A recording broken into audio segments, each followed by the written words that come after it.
Et maintenant, bien sûr, ça fait 6 ans déjà. Je n'ai jamais encore raconté cette histoire.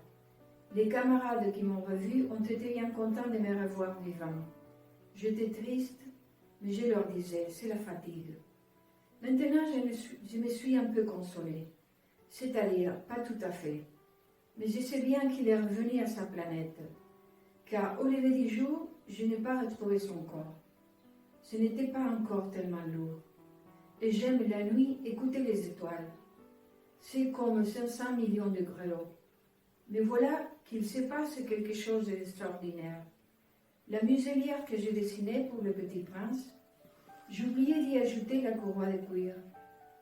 Il n'aura jamais pu l'attacher au mouton. Alors, je me demande, que s'est-il passé sur sa planète? Peut-être bien que les moutons ont mangé la fleur. Tantôt, je me dis, sûrement non.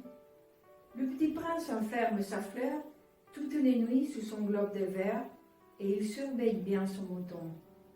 Alors, je suis heureux et toutes les étoiles rient doucement. Tantôt, je me dis, on est distrait une fois ou l'autre et ça suffit. Il a oublié un soir le globe de verre ou bien le mouton est sorti sans bruit pendant la nuit. Alors, le grelot se change tous en larmes. C'est là un bien grand mystère pour vous qui aimez aussi le petit prince, comme pour moi. Rien de l'univers n'est semblable si quelque part, on ne sait où, un mouton que nous ne connaissons pas a oui ou non mangé une rose. Regardez le ciel, demandez-vous, les moutons, oui ou non, a-t-il mangé la fleur? Et vous verrez comme tout change. Et aucune grande personne ne comprendra jamais que ça a tellement d'importance. Ça, c'est pour moi le plus beau et le plus triste paysage du monde. C'est le même paysage que celui de la page précédente. Mais je l'ai dessiné une fois encore pour bien vous le montrer. C'est ici que le petit prince apparaît sur terre, puis disparaît. Regardez attentivement ce paysage afin d'être sûr de le reconnaître.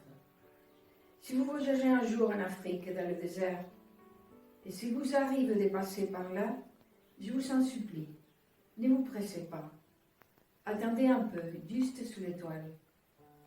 Si alors un enfant vient à vous, s'il rit, s'il a les cheveux d'or, s'il ne répond pas quand on l'interroge, alors, soyez gentil, ne me laissez pas tellement triste. Écrivez-moi vite qu'il est revenu.